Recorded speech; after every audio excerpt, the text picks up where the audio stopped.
Thinker, a scholar, an economist and a gentleman politician. Former Prime Minister Dr. Manmohan Singh is no more. He took his last breath at the age of 92 at the All India Institute of Medical Sciences in Delhi, where he was admitted last evening. An economist by training, Dr. Manmohan Singh held key position in the academia and in the government before taking the transformative role of India's finance minister back in 1991. This period marked a watershed moment in India's history as the country faced severe balance of payment crisis. Under the leadership of the then Prime Minister P.V. Narasimha Rao, Dr. Manmohan Singh unveiled a series of bold economic reforms that dismantled the licence Raj, opened up the economy to foreign investments and liberalized trade policies. Here's a look back on his journey.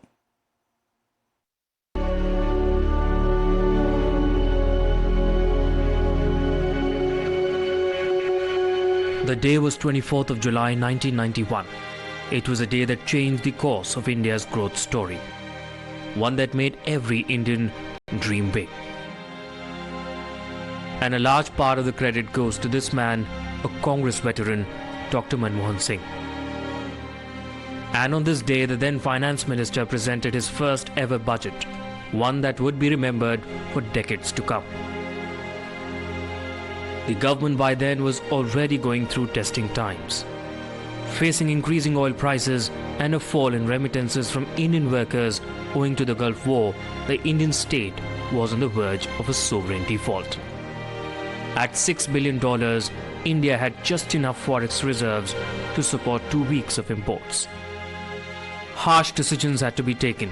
The government, under the leadership of P.V. Narasimha Rao, then decided to devalue the Indian rupee and pledge gold holdings as immediate measure to shore up forex reserves.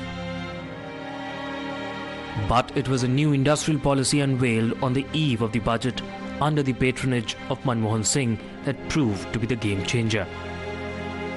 The policy relaxed provisions in Monopolies and Restrictive Trade Practices Act to facilitate easier entry and restructuring of businesses. The policy ended the public sector monopoly in many sectors. It also announced a policy for automatic approval of FDI up to 51%, as against the existing cap of 40% for foreign equity investments.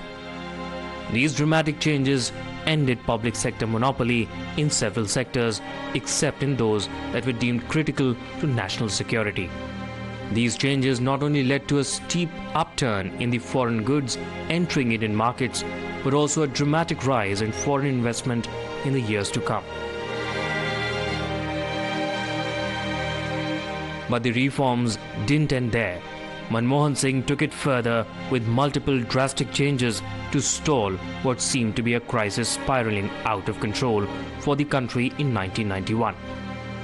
Faced with a fiscal deficit, the budget increased corporate tax rates to 45%. The government also opened mutual funds to the private sector and relaxed investment norms for non-residents. These measures were followed by the introduction of a second trade policy package to boost exports and a package for developing small firms. Seeking immediate economic relief, he also applied for an emergency loan of $220 million to the IMF, which later proved to be critical in preventing a debt default for the nation.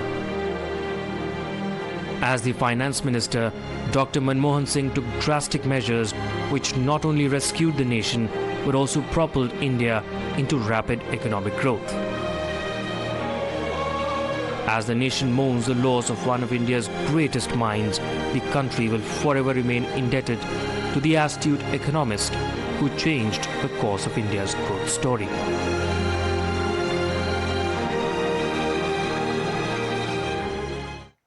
With the top leadership of the Congress party, including Congress party president Mallikarjun Kharge, LOP Lok Sabha Rahul Gandhi, Congress General Secretary K.C. Venugopal rushed to Delhi from Belgavi, where the party was holding its extended CWC session. However, all party events scheduled for today in Belgavi have been cancelled, where Congress leaders who were in Delhi, including Priyanka Gandhi Vadra, rushed to AIIMS Delhi as the news broke. Rahul Gandhi and the CPP chairperson Sonia Gandhi also spoke to the former Prime Minister's wife and offered their condolences. Let's get in a word from our reporters who are joining us live right now, right outside the residence of the late Prime Minister, Tetri and Sabyasachi as well. Tetri, what are we learning as far as this morning is concerned? Top leaders, including the President, the Vice President and the Prime Minister, will be paying their last respects to the former Prime Minister. Well, absolutely. We are learning that there's a high possibility that Prime Minister, President, Vice President, these all leaders could visit the residence of late former Prime Minister Dr. Manmohan Singh, because he was not just only the Prime Minister of India from 2004 to 2015. Starting from his tenure, in fact, he was also the economic advisor, then he was chief economic advisor, then he was also the finance minister, he was also the advisor to Prime Minister, and then he was also, he became the Prime Minister. And in fact, while he was finance minister at that point of time, if we talk about talking from 1991 to 1996 during P.V. Narasimha Rao's government. So at that particular point of time, he also brought number of economic reforms, and in fact not just that, he is also known to be an architect in economic reforms for India, because at that point of time India was not very good as far as the economical conditions were concerned. So he was the one who introduced new reforms to India and in fact got back to the new pace. So yes, that is why he holds a great importance. And also in fact we also saw in the post that several social media posts of senior leaders that all of them are remembering him as one who has brought reforms. And in fact he was a prime minister, and in fact he was such a prime minister that he did not have any kind of a background like being a religious leader or being someone who is having some kind of religious influence or being an army veteran. No, well, the first Sikh Prime Minister that we talk about is Dr. Manmohan Singh, and of course when it comes to all government programs that have been scheduled for today, Sabyasachi, we are learning have been cancelled. A national mourning of 7 days that will also be declared, and Dr. Manmohan Singh's last rites will be conducted with full state honours. Well, that's right. See, the last rite of Dr. Manmohan Singh will be performed with full state honour. In fact, the central government has announced that they would be conducting 7 days of mourning for the loss of the former Prime Minister of the country, Dr. Manmohan Singh. In fact, the central government also have cancelled all their scheduled program. In fact, the Congress party, on the other hand, the party leadership have cancelled the scheduled program for the upcoming next 7 days. In fact, the cabinet leaders are going to meet today at around 11 a.m. today, and it will be an extremely crucial meeting, because this meeting has been called in on the lines after the news came in of the demise of former Prime Minister of the country, Dr. Manmohan Singh.